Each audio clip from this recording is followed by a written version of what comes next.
Listening Test. This test has 3 parts. In each part, you'll hear a number of different extracts. At the start of each extract, you'll hear this sound. You'll have time to read the questions before you hear each extract, and you'll hear each extract once only. Complete your answers as you listen. At the end of the test, you'll have 2 minutes to check your answers. Part A. In this part of the test, you'll hear 2 different extracts. In each extract, a health professional is talking to a patient. For questions 1 to 24, complete the notes with information you hear. Now look at the notes for extract 1.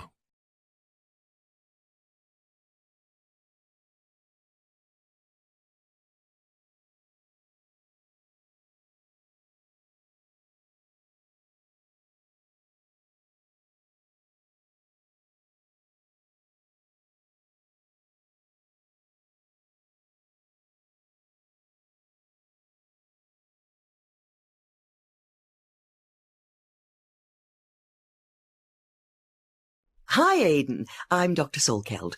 Could you start by telling me about what's been going on with your vision? Sure. Well, I guess it must have started a while ago, but I didn't really notice it properly until about 2 weeks ago. Right. I was working in my garden and I noticed that I was having a hard time reading the instructions on the gardening products that I just bought.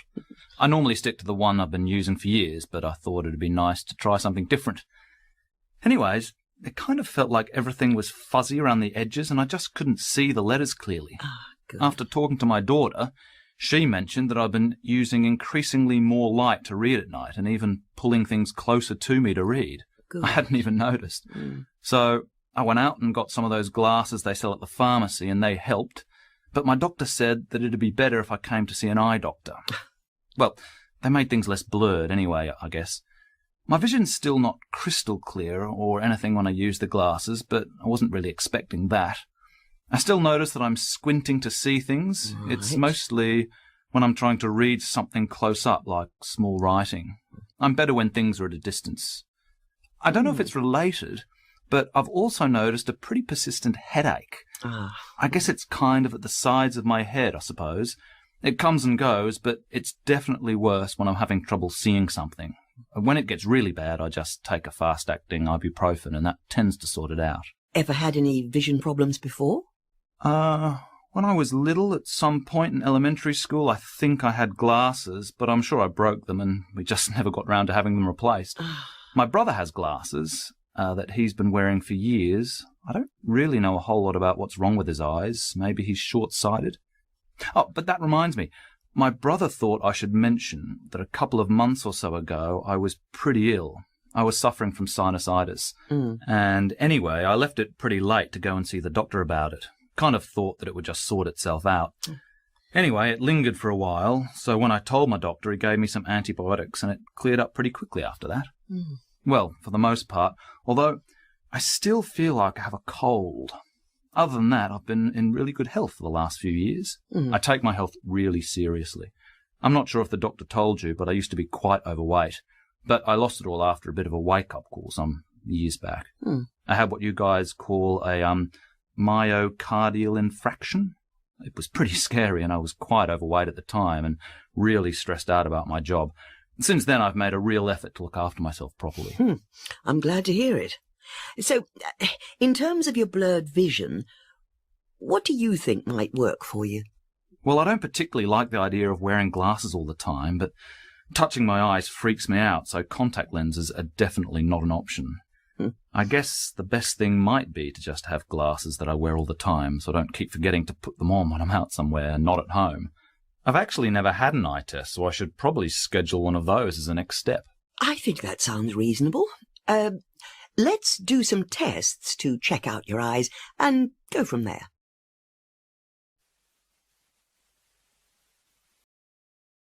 Extract 2, questions 13 to 24.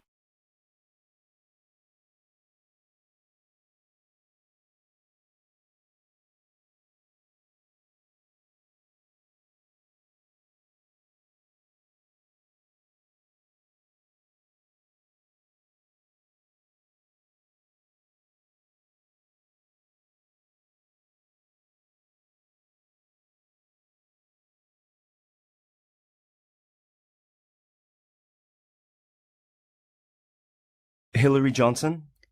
Hi. Do come in and take a seat. I'm Dr. Smith, and I'm a senior obstetrician here. So, Hilary, you've been referred to us by your midwife. Mm-hmm.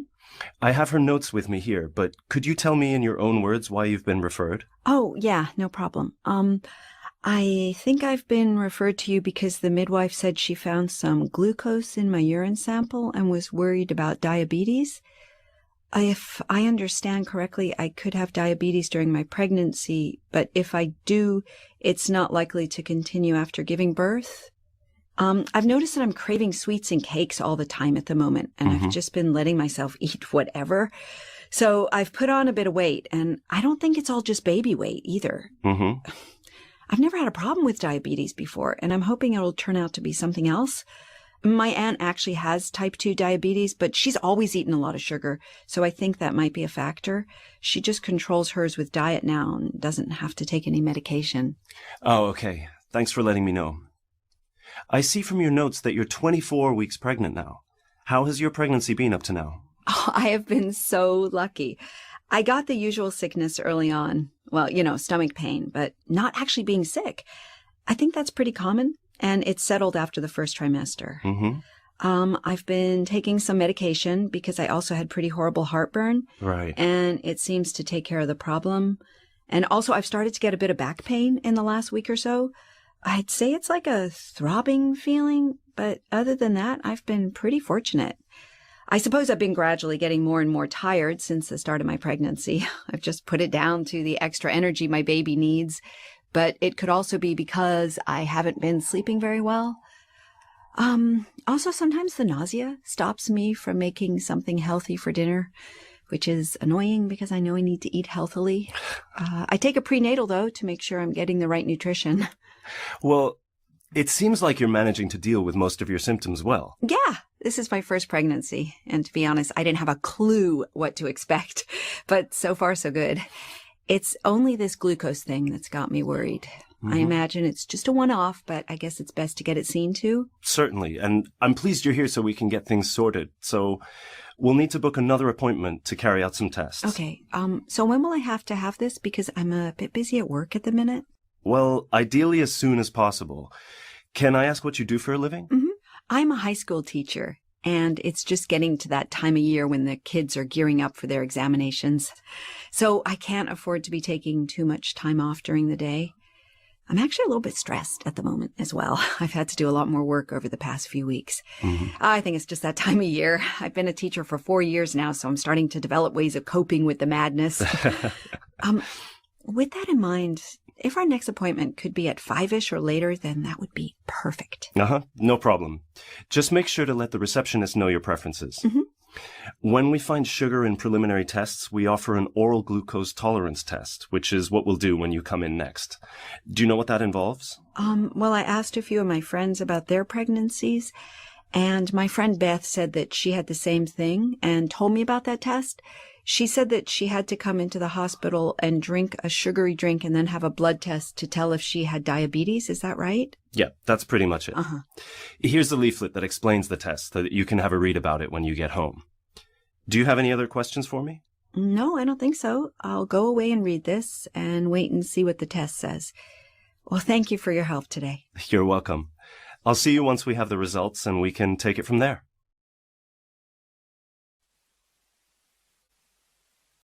That is the end of Part A. Now look at Part B.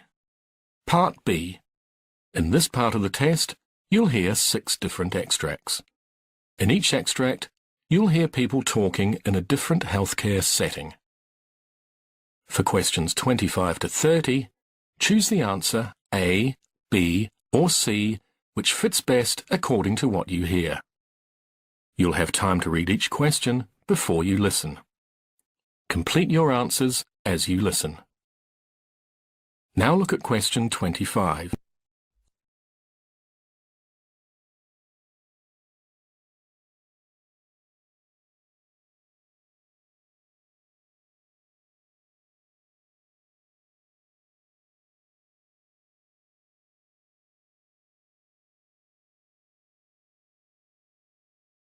Did you want to talk to me, Miss Tanaka? Oh, Yes, you see, I just wanted to let you know that my father, well, as you know, he's recently been diagnosed with dementia.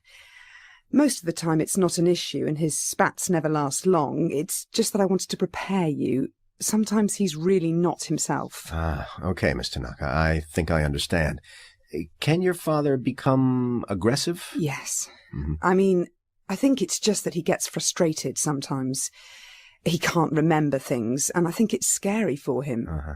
He was never, ever like this before his dementia, and those periods, well, they really don't reflect his true character. Of course. Thanks for letting me know.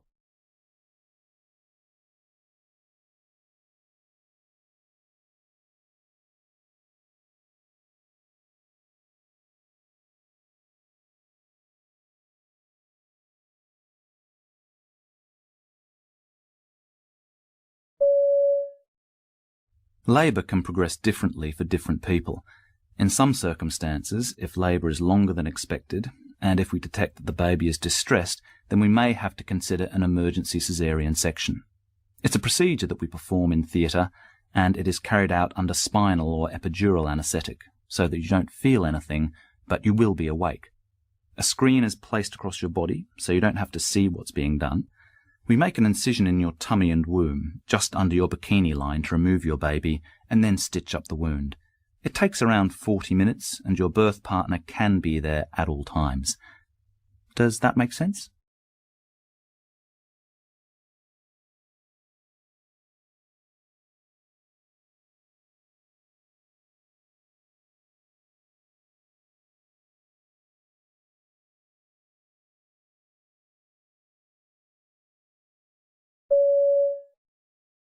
In September, we'll have a lot of new patients, as the first-year university students will all register during freshers. Yes, we were really run off our feet last year, weren't we? Yep, it was a madhouse. Do you think we should hire agency staff to help out for the first couple of weeks this time around? Well, I think part of the problem was that last year Dr. Igwe and Nurse Fletcher were both away.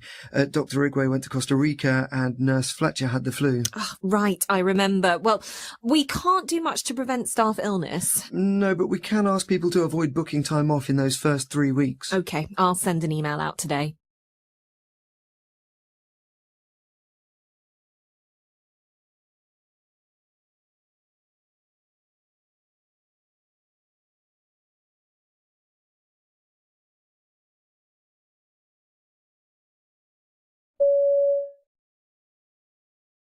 Good morning, Mr. Henderson. Hi. Dr. Ray has recommended that you get a flu immunisation shot before you're discharged. I've got the injection ready to give you. Are you allergic to anything? I'm only allergic to latex and penicillin. I don't know if I want the flu shot. Oh. The last time I got the shot, I got sick. I'm sorry that happened to you. What kind of symptoms did you have after that last flu shot? I got a runny nose and a headache, and my arm felt like someone punched me. Sometimes the flu shot can cause reactions like a sore injection site and headache. Other common symptoms include being tired, muscle and joint aches, shivering and fever. All of these symptoms can be seen with the flu, but the shot can't give you the flu.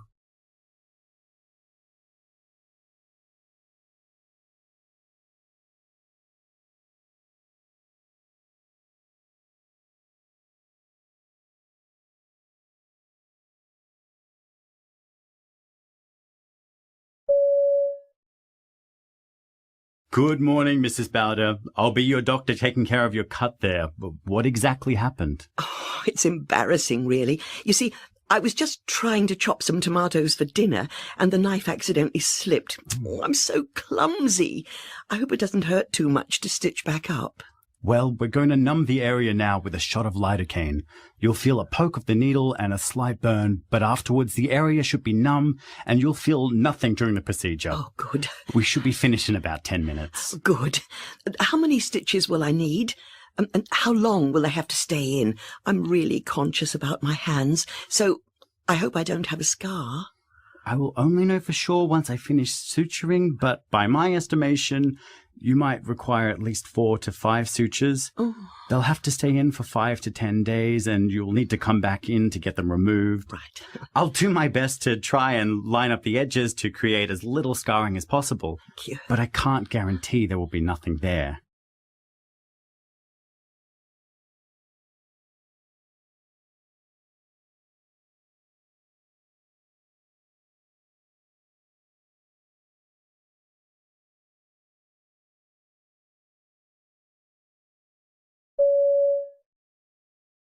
I haven't treated anyone with COPD before. What would we need to do differently? One of the most important things would be to make sure to prescribe oxygen at levels between 88 to 92%. Okay, so why would that be necessary?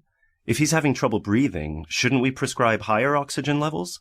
Most patients receive oxygen at levels between 94 and 98%. Well, in healthy individuals, a rise in carbon dioxide would result in an increased drive to breathe in order to eliminate the excess gas. Right. However, in some patients with COPD, this response is blunted, and their main mechanism for respiratory drive is controlled by the level of oxygen in the body instead.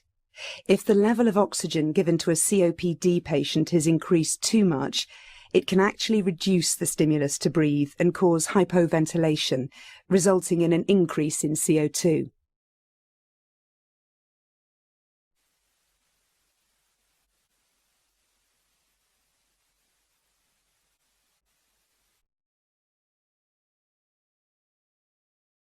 That is the end of Part B. Now look at Part C. Part C. In this part of the test, you'll hear 2 different extracts. In each extract, you'll hear health professionals about aspects of their work. For questions 31 to 42, choose the answer A, B, or C, which fits best according to what you hear. Complete your answers as you listen. Now look at Extract 1. Extract 1, questions 31 to 36. You hear an interview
Cystic fibrosis is a condition that causes mucus to be thicker and stickier than it should be.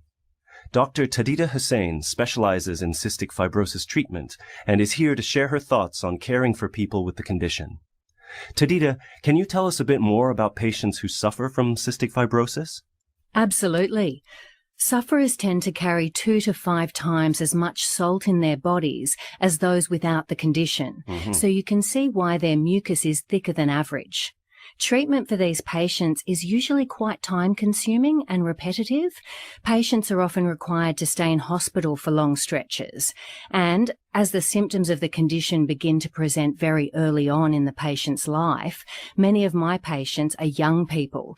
And so we tend to see lots of patients with cystic fibrosis finding these hospital visits frustrating. Right. In fact, throughout the UK, about 80% of patients with cystic fibrosis who are hospitalised report feeling at least minimal levels of depression. How about young patients who aren't currently hospitalized? What can be challenging about their treatment? Well, patients can be required to take around 30 pills a day to keep cystic fibrosis under control. So it's understandable that teenagers and young people who just want to be free and independent might resent this ordeal if they think they can get away with it. Mm-hmm. One of the most difficult things we have to contend with is the fact that if patients stop taking their medication or doing their daily breathing treatments, their condition won't immediately worsen. Instead, it will gradually become more severe until they contract a serious infection, which puts their lives at risk. So what approaches do you use when treating patients with cystic fibrosis? Well, we've found distraction therapy to be extremely useful. We're incredibly lucky to have received a donation of a number of virtual reality headsets following their success in a number of treatment trials. We use the virtual reality headsets to transport the patient to outdoor settings, often corresponding to the activities they're required to do with us. When they complete breathing exercises on a stationary bike, for example, the VR headsets display a virtual outdoor bike ride. Our patients find it helpful to pretend to be somewhere else during treatment, and it's often easier for us to administer breathing treatments to patients using these headsets, as they're more relaxed when they're not focused on the actuality of the test. So what sorts of changes have you seen in your patients as a result of these methods?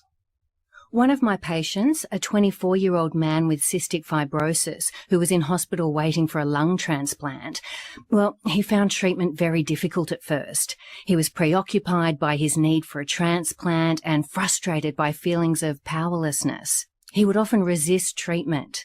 We started using the virtual reality systems with him as soon as we got them, and it took a while for him to get on board, but when he did, it was like someone had breathed new life into him. Not only did he stop hindering his treatment, he actually began to look forward to it. He's even started helping us to think about other ways we can improve the experiences of our patients, like improving social interaction. Yes, I understand that there are difficulties involved in patient communication. We're looking into the possibility of instant messaging functions between patients, and even virtual games that they can play against each other. Unfortunately, patients with cystic fibrosis have to be kept apart to avoid cross-infection. It's just one more cross to bear for our patients, that they can't talk to those going through the same thing. Right. Our patients get plenty of interaction with myself and the rest of the staff, but we'd like to make sure they have access to a network of fellow sufferers too, for support and advice. I see. That all sounds quite futuristic. Are there any other advances on the horizon for the treatment of cystic fibrosis? Well, there's a new drug that's been in the news recently. It's a combination of lumacaftor and ivacaftor. You might know it by the brand name Orkambi. The drug works by improving the level of water and salt in the body, thereby reducing the thick mucus that causes illness and respiratory issues in those with cystic fibrosis. Even more exciting and futuristic, though, is the possibility of gene therapy, where the genetic mutation that causes cystic fibrosis in individuals is replaced with a healthy gene. This would effectively cure those with the condition and significantly extend the lives of thousands of people and remove the need for lengthy stays in hospital.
Hi everyone, my name's Dr. Hubert Johnson, and I've been asked to speak to you about my experiences in the healthcare industry concerning something that affects all health professionals, improving efficiency. It seems to be a given these days that practices will struggle with a lack of efficiency. We've actually found that this expectation in and of itself can reduce efficiency and increase delays even further. In a recent survey, when patients were asked why they arrived late to their appointments, 30% said that they had assumed that the previous appointment would run long. Patients expect to be kept waiting, and to some extent, we expect that patients will be kept waiting. And so the first thing we need to address is our attitudes and the attitudes of our patients. So let me start by telling you about the efficiency I observed in a practice I visited a couple of weeks ago. At this practice, patients could not make appointments online, but they could either phone up or make an appointment in person. There were never more than 2 receptionists working in the morning, and the practice generally scheduled 80 appointments each day. Patients who were not attending a follow-up appointment were required to make their appointment on the day of. Can you imagine what that practice was like in the first couple of hours they were open? The receptionists were inundated by calls and walk-ins trying to schedule appointments. As you can imagine, patients who had seen what the practice was like in the morning expected that if they didn't have the first slot of the day, they'd be delayed by at least 10 minutes. So naturally, they arrived to their appointment 10 minutes late. One of the most important things you really must address in your practice in order to improve efficiency is the way you present your practice to patients. If they believe that you are always running late, guess what? They'll be running late too. Now, let's think for a moment about what needs to be done on the patient's end before an appointment can take place. You might be thinking that there are only 2 steps to the process. 1, the patient books an appointment, and 2, the patient arrives at the practice in time for their appointment. Well, we healthcare professionals often forget that there's actually a step that comes before this. Firstly, the patient must decide that their issue is significant enough to warrant an appointment. So, about a decade ago, my practice was really struggling from a lack of efficiency. I was working extremely long hours to try to accommodate everyone, and I was becoming increasingly frustrated with conducting appointments that didn't seem strictly necessary. I got to thinking about how I might be able to help patients to reconsider their initial assumption when booking appointments and to treat minor issues at home. At the same time, I did not want my patients to feel unsupported. I decided that I would begin to give weekly presentations in the evenings about self-care. As I tended to see a multitude of patients coming in for similar issues that they could actually treat themselves, each week I focused on a different common theme. The presentations lasted for just 1 hour, but I found that they resulted in 7 fewer unnecessary appointments each week. These days, of course, I no longer have to give a physical presentation. Thanks to modern technology, I simply upload instructional videos to our practice's website. We also email these videos out to patients periodically. We can and should make use of technology as a tool in our practices to help us improve efficiency. However, it's important to note that while many, perhaps even the majority of your patients will be capable of using technology to arrange their appointments, there are many people uncomfortable or unable to use technology, so you must always make sure that these patients are accommodated too. Providing your patients with more options rather than replacing old options is often the best practice for improving efficiency. Now, let's move on to look at a practice that used technology in a surprising way.